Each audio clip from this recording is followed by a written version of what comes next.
Halloween was always one of my least favorite days of the year. I never had a lot of friends in middle school or high school, so I never really had any plans on Halloween.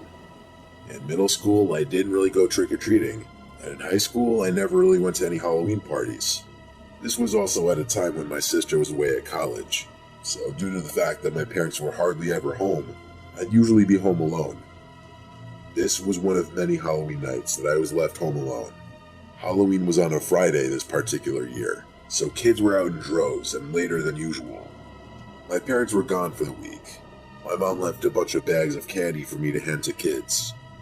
I got kind of sick of the doorbell ringing every 5 minutes all day, so eventually I just poured an entire bag of candies into a plastic bowl we had in one of the kitchen cabinets.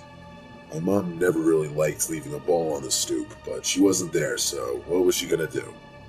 That lasted a good while because the constant ringing of the doorbell stopped for a couple hours at least, and when the bowl was empty, I refilled it.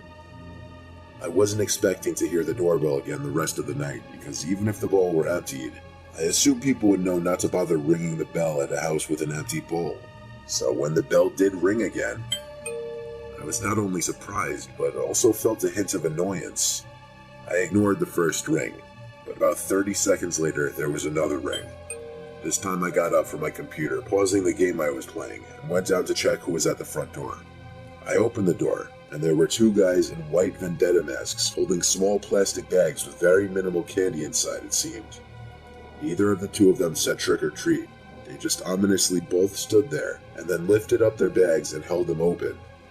I said, "Hang on, I'll get more candy." I felt intimidated if I'm being honest. I went to get the bag of Reese's and grabbed a few to put in their bags. When I dropped the candies in their plastic bags, one of them, I don't know which, asked in a monotone voice, "Are you home alone?" I said no, but with a stutter because the question scared me. I said, "My parents are here." Then I said, "Have a good night," and shut the door.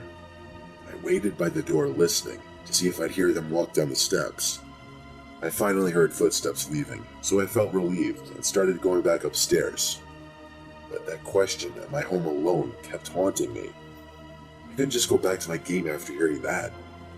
And then I realized the possibility as to why they would have asked me that, because there were no cars at all in the driveway or in front of the house, yet the lights were on.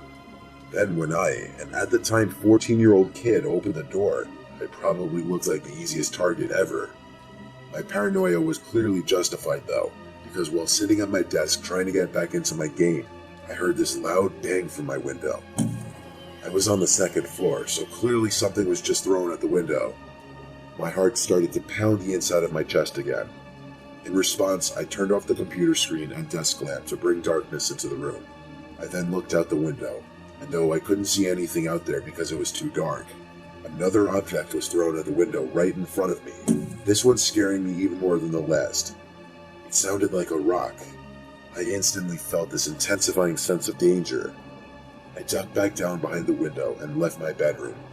I didn't have a cell phone at the time, only an iPod Touch, so I had to get to the kitchen house phone. I crawled my way down the stairs so not to be seen through any of the windows.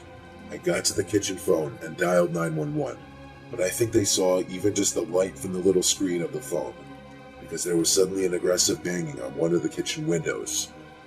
By now I was on the phone with 911 begging for help. As I crouch walked out of the kitchen and towards the back door, I screamed, realizing there was one of the guys in the vendetta masks on the other side of the back door, trying to open it. I started screaming into the phone for help, but around the same time, a familiar voice was calling from the other side of the front door. It was our next door neighbor, Chris. I rushed to answer the door and he came in, clearly happy to see I was okay. He took the phone from me and spoke to the police for me. He saw the two masked men enter my backyard from his kitchen window and saw them throwing multiple things at the windows of the house. By the time any police officers arrived at the house, those two masked men clearly knew better than to have stuck around. Chris invited me to sleep at his place for the night just to be safe.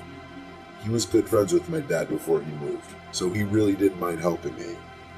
Having good relations with your neighbors may just save your life one day, you never know. What I do know is this experience made me hate Halloween just that much more.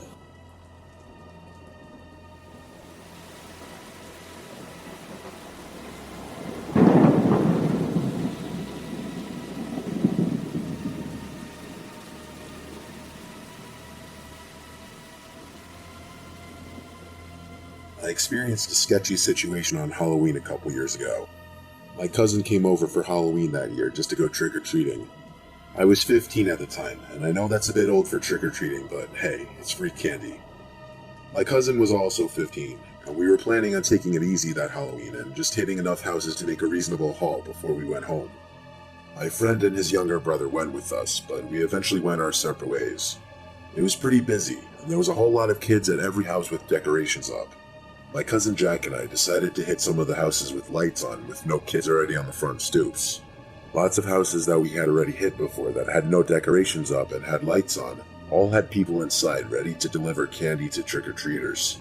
But all the other kids I know for a fact target the heavily decorated houses. We ended up getting through like 4 houses in a minute because of no lineups. The next house in the line was not decorated at all, but there was a light on, so we thought we'd give it a shot. We knocked on the door, and immediately an older man opened the door. He opened it completely, which revealed 5 other guys just standing there. They were much younger than the older man who opened the door. I'm guessing they were in their late 30s, while the older man who opened the door was in his early 50s. He held out a bowl of candy, then reached in and grabbed some and put it in each of our bags. The older man asked Jack what his name was, and Jack responded to his question using a fake name. Jack said bye before the older man could say anything else. We walked off the front stoop, and alarms immediately started going off in my head. Jack seemed alarmed as well, and we started talking about how sketchy that was. Why were there 6 guys right there when we opened the door? Why were they all acting so strange? Those were the questions that were floating around in my head. Jack and I were a little spooked because of how weird that was. We went to 2 more houses, and we started walking to my house. Jack and I glanced back at that house to see a car pulling out of the driveway. The car drove up the way we were walking and started slowing down right next to us. The roads were clear, and all the trick-or-treaters were on the sidewalks, so there should have been no reason the car slowed down right next to us. We picked up the pace a bit, and that's when another car sped up behind them, eventually beginning to go the same pace as the first car. I recognized the guy driving the first car, and the guy driving the second car. The guy driving the first car was the older guy who gave us the candy, and the driver in the second car was one of the 5 guys just standing there suspiciously. There was also somebody in the passenger seat in the first car, but all I could see was the silhouette of the person. When Jack and I were 2 houses away from my house, we saw the first car park right across the street from my house. We didn't even see where the second car went. We just bolted back inside my house. Our parents, who were sitting in the living room talking, asked us what was wrong. We told them the whole story, and when we were finished, we went to the window to check if that car was still parked across the street, and it was. But then 5 seconds after I checked, it drove off. It had probably been parked there for the 5 minutes since we went inside my house. My mom and Jack's mom wanted Jack and I to go show our dads the house where all those guys were in. But eventually, our parents calmed us down and told us it was just a Halloween gag or something, though I have my own theory on what was going on. The reason why there were 6 guys in the main doorway was because when a lone trick-or-treater or group of trick-or-treaters much younger than Jack and I came to the door, they were looking to jump or snatch them. But when they saw that Jack and I were teenagers and literally the same height as them, they decided to play it cool, even though they still looked sketchy. And why they were following us in their cars, we will never know. But when the night ended and everyone was off to bed, I realized that house is only 1 block from my house.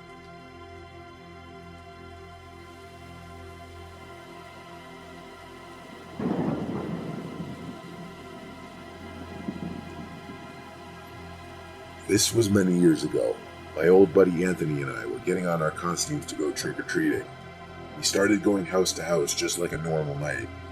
We got to the old part of our neighborhood, where our parents would tell us not to go because we were only 12 years old and we didn't know our way around there. We walked up to the first house there, and a nice lady opened the door who gave us big Hershey bars. After that, while we were walking to literally only the second house in this part of the neighborhood, this random guy came screaming and running towards us down the street. He came out from behind a church. We thought it was just a Halloween prank at first, like anyone would, so we stood there just laughing. But as soon as he got up to us, he tried taking the pillowcase full of candy out of my hands, so my buddy Anthony started hitting him with his pillowcase.